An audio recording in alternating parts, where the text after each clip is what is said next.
Hello అండి, అందరూ ఎలా ఉన్నారు? బాగున్నారా? మేము బాగున్నామండి. ఈరోజు రెసిపీ వచ్చేసి బాదం బర్ఫీ చేసుకుందామండి. బాదం బర్ఫీ చేసుకోవడానికి 1 కప్పు బాదం పప్పు ముందు రోజు నైటే నానబెట్టి పెట్టుకోవాలండి. నానబెట్టి పెట్టుకున్న వాటిని నీళ్ళన్నీ వంపేసి ప్లేట్లోకి తీసుకొని ఇలా పొట్టు ఒలిచి పక్కన పెట్టుకోవాలండి. పక్కన పెట్టేసుకొని పొయ్యి మీద బాండీ పెట్టుకోవాలి. బాండీలో 1 గ్లాస్ వాటర్ వేసుకొని 1 కప్పు పంచదార వేసుకొని బాగా కరగనివ్వాలండి. ఈ పంచదార కరిగి 2 పొంగులు వచ్చేలా ఉడకనివ్వాలి. పాకమేం అవసరం లేదండి.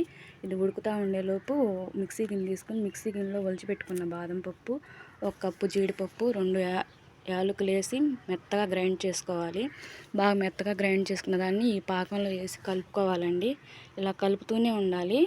కలుపుతూ ఉండకపోతే పాకం అంతా బాండీకి అడుగంటేస్తుంది. అడుగంటేయటం వల్ల ఇది కలర్ మారిపోతుంది. కాబట్టి బాదం బర్ఫీ అంటే తెల్లగానే ఉండాలండి. ఇలా కలుపుతూ ఉండాలి. కలుపుతూ ఉండి బాండీ నుంచి సపరేట్ అయ్యేటప్పుడు 2 స్పూన్లు నెయ్యి వేసుకొని కలుపుకోవాలండి. ఇలా కలిపేసుకున్న తర్వాత బాండీ నుంచి సపరేట్ అవుతుందండి. సపరేట్ అయిన దాన్ని ప్లేట్లో వేసుకొని బాగా ఆరనివ్వాలండి. ఆరిన తర్వాత మన చేతికి నెయ్యి రాసుకొని ప్లేట్లోనే చపాతీ పిండిలా మెత్తగా ముద్దలా చేసుకోవాలి.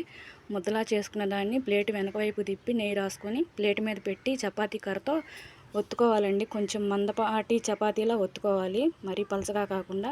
ఒత్తేసుకున్న దాన్ని డైమండ్ షేప్లో కట్ చేసుకుంటున్నానండి నేనైతే. మీరు ఎలా అయినా కట్ చేసుకోండి. స్వీట్ షాప్లో లానే వస్తుంది. బాగా టేస్ట్గా ఉంటుందండి. ఒకసారి ట్రై చేయండి.